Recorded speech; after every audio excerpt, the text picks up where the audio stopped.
Hello student, मी गोदावरी तुम्हा सर्वांचं स्वागत करते तुमच्या आवडत्या चॅनलमध्ये, ज्याचं नाव आहे इझी इंग्लिश ग्रामर फॉर 8, 9, 10.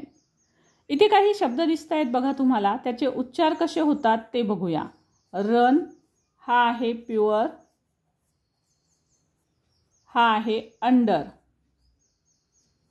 आणि हा आहे क्यूट. तुम्ही जर यामध्ये यू या शब्दाचे उच्चार जर लक्षात घेतले तर ते बघा किती वेगवेगळ्या पद्धतीने येतात. रन या शब्दामध्ये यूचा उच्चार दिसेल तुम्हाला अ.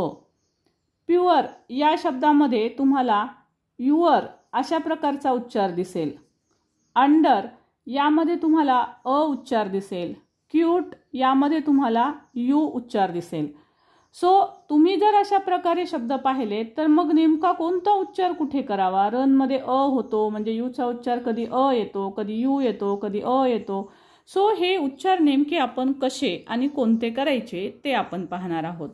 टायटल तुम्ही पाहिलं असेल की यूचे फक्त आपण 2 उच्चार शिकले तर आपल्याला यूचा किंवा कोणताही इंग्रजीचा शब्द आपल्याला यू असलेला वाचता येणार आहे. मग एवढे एकूण रूल जर पाहिले तर याचे रूल आहेत 7 रूलचा अभ्यास जर केला तर परफेक्टली तुम्ही कोणताही शब्द वाचू शकाल. पण मी एक युक्ती सांगणार आहे तुम्हाला. या युक्तीच्या मदतीनं तुम्ही फक्त हे 7 उच्चार मी तुम्हाला सांगणार आहे, पण त्यातून एक युक्ती आपण तयार करणार आहोत ज्यामधून फक्त 2च उच्चार आपल्याला शिकावे लागणार आहेत. आणि या 2 उच्चारांच्या मदतीनं म्हणजे लक्षात ठेवण्यासाठीची ती एक ट्रिक आहे. ती कशी आहे ते आपण पाहणार आहोत सगळ्यात शेवटी. तर बघा कशा पद्धतीनं यूचे हे वेगवेगळे उच्चार येतात आणि नेमका उच्चार कोणता कुठे करावा. अ नेमकं कुठे वाचावं, यू कुठे वाचावं हे आपल्याला समजलं पाहिजे. तर त्याचे काही उच्चार असतात, चला बघ. त्याचे काही नियम असतात, सो बघूया चला. रूल नंबर 1 बघा.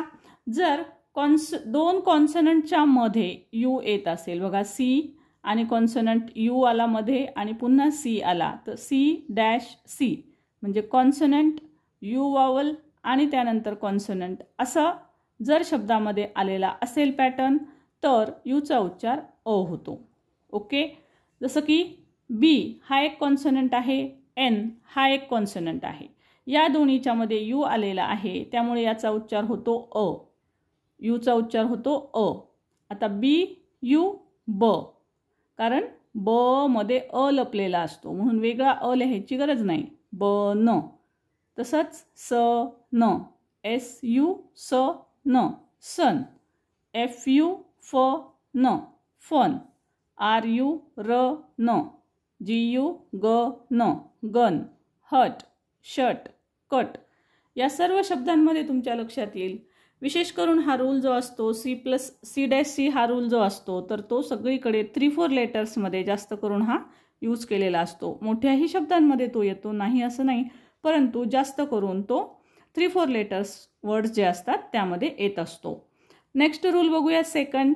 पण जर समजा ह्या यूच्या नंतर आर असेल तर आपल्याला ह्या रचा उच्चार करायचा आहे. र अ र अर. ओके. जसं की बघा TURN. ठीक आहे. म्हणजे आता इथे हा C' नाही आहे हे तुमच्या लक्षात येईल. इथं 4 लेटर आहेत म्हणजे हा टी हा एक सी झाला, हा एक यू झाला, हा आर झाला आणि याच्यानंतर एक पुन्हा सी येतो आहे. याचा अर्थ हा आर म्हणजे सुद्धा हा सी आहे. म्हणजे याचा पॅटर्न जो आहे तो CUCC असा पॅटर्न आहे. म्हणजे हा पॅटर्न सोडून वेगळा पॅटर्न आहे. मग अशा अक्षरामध्ये यूचा उच्चार हा अ करायचा आहे. 4 लेटर वर्ड्स जरी असेल तरी पण, म्हणजेच C' असा पॅटर्न नसेल तरी सुद्धा यूच्या नंतर जर आर आला असेल तर त्यावेळेस अ उच्चार करायचा आहे. सो आरचा उच्चार र म्हणून मी इथं अर लिहिलेला आहे. आता इथे बघा TURN. यूच्या नंतर आर आहे म्हणून ट र न टर्न. NUR यूच्या नंतर आर आहे. मग काय उच्चार करायचा आहे. यूचा उच्चार करायचा अ. नर नर्स नर्स.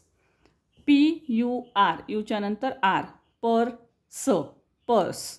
यूच्या नंतर आर आहे म्हणून जरी बघा C' असा रूल नसला, नाही C' हा रूल नाही आहे इथे, कारण C' हा रूल किती लेटर्समध्ये येतो 3 किंवा 4 लेटरमध्ये. हे जास्त मोठे आहेत मग याच्यामध्ये आपल्याला C-C हा रूल नाही दिसत, त्यानंतर आपल्याला वेगळे रूल दिसतात. म्हणजे जनरली रूल असतो CU-CC. ओके, CU-CC म्हणजे यूच्या नंतर आर असतो आणि आरच्या नंतर इतरही कॉन्सोनंट येऊ शकतात. अशा वेळेस उच्चार येतो र असेल तरी सुद्धा अच उच्चार येतो यूच्या नंतर आर असल्यास. पर्स, बर्स्ट, हर्ट, कट यासारखा. पण समजा यूच्या नंतर फक्त आर नाही पण आरच्या नंतर ई पण आलेला असेल तर वेगळा उच्चार होतो. बघा, यूच्या नंतर आर असेल तर अर उच्चार करायचा आहे, पण यूच्या नंतर आर आणि त्यानंतर ई आलेला असेल तर उच्चार होतो युअर. युअर, जसं की PURE, प युअर, प्युअर. CURE, क your, cure, cure. Endure, endure. Sure, sure. S साठी स, युअर, स युअर, शुअर. Okay, sure. तर लक्षात ठेवा. बघा, इथे यूच्या नंतर आर आला तर अ उच्चार होतो, पण यूच्या नंतर आर आणि ई आला तर मात्र युअर उच्चार होतो. किती छोट्या छोट्या गोष्टी असतात पण त्याच्यामुळे उच्चार पूर्णपणे बदलतात आणि म्हणूनच तर मग आपलं इंग्रजीचं कन्फ्युजन वाढत असतं आणि मग आपल्याला वाटतं की कसं लक्षात ठेवावं हे सर्व. सो डोंट वरी, मी त्यासाठी तुम्हाला खूप वेगवेगळ्या युक्त्या देत असते जेणेकरून की तुम्हाला सगळ्या गोष्टी ह्या अशाच पद्धतीनं, ज्याला आपण कायदेशीर म्हणू शकतो, इंग्रजीमध्ये हे सगळे कायदे आहेत, हे रूल्स आहेत, हे रूल्स फॉलो करावे लागतात आपल्याला. तर या रूल्स लक्षात ठेवण्यासाठी मी तुमच्यासाठी वेगवेगळ्या ट्रिक्स घेऊन येतच असते. सो बघूया आता आपण रूल नंबर 4. समजा शेवटी URE आला, URE.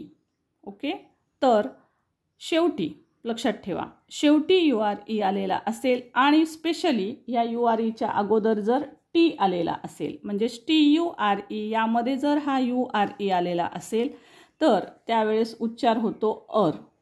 ओके, अर.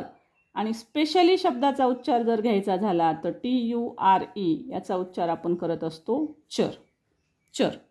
ओके, सो ह्या चरमध्ये यूचा उच्चार असतो अ, र. अर म्हणजे आर सहित घेतलेला आहे, म्हणजेच यूचा उच्चार अच येत असतो.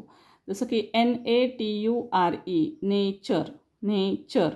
इथं TU, यूचा उच्चार अ आला, नेचर. फ्युचर, चर. कल्चर, चर. पिक्चर. ओके, सो हा शब्द विशेषतः हे जे URE येतात तर ते मोठ्या शब्दांमध्ये असतात आणि स्पेशली मी सांगितलं URE शेवटी, पण त्याच्या आधी टी पण आलेला असणं गरजेचं आहे. जसं की बघा, आपण इथे पण एक रूल पाहिला, URE. इथे पण URE शेवटी आहे, URE शेवटी आहे, पण ह्या UREच्या अगोदर इथे टी नाही आहे, त्यामुळे इथे आपण चर असा उच्चार करत नाही, तर इथं आपण युअर असा उच्चार करतो. इथे पण URE शेवटीच आहे ह्या प्रत्येक शब्दात, लक्षात घ्या. पण इथे URE शेवटी आहे पण UREच्या अगोदर टी आहे, म्हणजेच TURE यामध्ये जेव्हा यू आलेला असतो तेव्हा त्याचा उच्चार अ करायचा, म्हणून TUREचा उच्चार होतो चर, चर. क्लिअर? Rule number 5. यू नंतर जर 2 कॉन्सोनंट आलेले असतील आणि असा यू सुरुवातीला असेल, म्हणजे शब्दाच्या सुरुवातीला यू आला असेल आणि ह्या यूच्या नंतर 2 कॉन्सोनंट आलेले असतील तेव्हा या यूचा उच्चार करायचा अ. फॉर एक्झाम्पल, आता इथे बघा, यू सुरुवातीला आहे, इथे सुरुवातीला, इथे सगळीकडे यू सुरुवातीला आहे आणि असा सुरुवातीला आल्यानंतर मग आता काय उच्चार वाचू, यू का अ? काय वाचायचं? सो इथं वाचावं लागतं अ. आणि जनरली लक्षात घ्या, जनरली बहुतेक सगळ्या शब्दांमध्ये यू जर सुरुवातीला असेल तर त्याचा उच्चार अ असतो. सो बघा, अंडर. आता यूच्या नंतर यन आहे, डी आहे, 2 कॉन्सोनंट. इथे पण यन आहे, डी आहे, 2 कॉन्सोनंट. इथं पी आहे, एस आहे, 2 कॉन्सोनंट. इथे एम आहे, बी आहे, 2 कॉन्सोनंट. इथं एन डी आहे, 2 कॉन्सोनंट. सो यूच्या नंतर 2 कॉन्सोनंट आहेत म्हणून उच्चार करा अ. Under, undo, upset, umbrella, umbrella. जसं तुम्हाला माहितीच आहे याचा उच्चार लिहायचा राहिला अम्ब्रेला. Next, understand, understand. मोठे शब्द आले तरीसुद्धा सेम रूल. नेक्स्ट बघा, U-E. U-E हा जर शब्दाचा पॅटर्न आलेला असेल तर त्यावेळेस तुम्हाला उच्चार करायचा आहे यू. ओके, त्यावेळेस तुमचा उच्चार होणार आहे यू.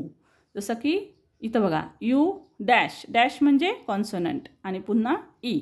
आता तुम्हाला सर्वांना हा रूल ऐकून माझं पाठ झालं असेल की शेवटी ई आला की तो मॅजिकल असतो आणि तो मॅजिकल असेल त्यावेळेस हा जो मधला लेटर आलेला असतो, स्वर आलेला असतो, तो लॉंग वॉवेलचा उच्चार देतो. म्हणजे तो त्याच्या नावासारखा उच्चार देतो. जसं याचं नाव काय, यू, तर मग तो यूच उच्चार देतो. जसं की CUTE, cute, cute, mute, U, U, मयू, mute, mute, flu, flute, flu, यूचा उच्चार बघा ह्या प्रत्येक शब्दात तुम्हाला दिसेल यू.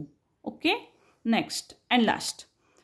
पण हा यू डॅश ई न येता यू ई असे जवळजवळ आले, यू ई, आणि स्पेशली हे शब्दाच्या शेवटी असतील, तर याचा उच्चार होतो यू. काही शब्दांमध्ये यू उच्चार होतो, काही शब्दांमध्ये ऊ उच्चार होतो. तुम्ही म्हणाल मग कसं ओळखायचं, तर बाय प्रॅक्टिस. ओके, प्रत्येक ठिकाणी खूप सारे वेगवेगळे रूल्स आहेत. जिथं शक्य आहेत तिथे रूल्स आपण देतोच, परंतु काही असे शब्द आहेत जे अपवादच आहेत, त्यामुळे ते उच्चाराच्या नियमात बसत नाहीत. ते आपल्याला असेच प्रॅक्टिसने शिकावे लागतात. So blue, CLUE, clue, clue, GLUE, glue, glue, TRUE, true, true. Okay, so बघा आता हे सर्व शब्द शिकल्यानंतर तुमच्या एक गोष्ट लक्षात आलेली असेल की मॅडम तुम्ही तर 7 रूल सांगितले आणि तुम्ही तर टायटल दिले की फक्त 2च उच्चार शिका. हे 2 उच्चार शिकले की तुम्ही कोणताही शब्द वाचाल. तर पहा आता ह्या 7 रूल्सपैकी ज्यांना खूप परफेक्ट आणि डिटेल अभ्यास करायचा आहे त्यांनी 7ला 7 रूल्स लक्षात ठेवायचे आहेत. परंतु जे बिगिनर्स आहेत, ज्यांना आत्ता सुरुवात केलेली आहे लर्न करायला, त्यांनी फक्त 2च उच्चार लक्षात ठेवायचे आहेत. आणि ते म्हणजे पहिला उच्चार जो आहे तो लक्षात ठेवायचा आहे तुम्ही यू. पहा तुम्ही जर लक्षात घेतलं बघा इथे यू उच्चार आलेला, उच्चार आलेला आहे, इथं बघा यू. ओके, युअरमध्ये यू उच्चार आलेला तुम्हाला दिसतो. तसाच इथे पाहिलात तुम्ही 6 नंबर 7, तर इथे तुम्हाला यू दिसेल. सो 3 ठिकाणी तुम्हाला यू हा उच्चार आलेला दिसून येईल. त्याच्यानंतर इथे जर पाहिलं तुम्ही तर उच्चार दिसेल. इथं आहे, इथे आहे. सुरुवातीला शब्द आला चर शब्द आला तरी पण उच्चार होतो. क्लिअर? तशाच प्रकारे सुरुवातीला 2 कॉन्सनंटच्या मध्ये आला तरी उच्चार होतोय. यूच्या नंतर आर आला तरी पण उच्चार होतो. ओके, सो तुमच्या लक्षात आलेलं असेल की 2 उच्चार हे जास्त वेळेस आलेले आहेत.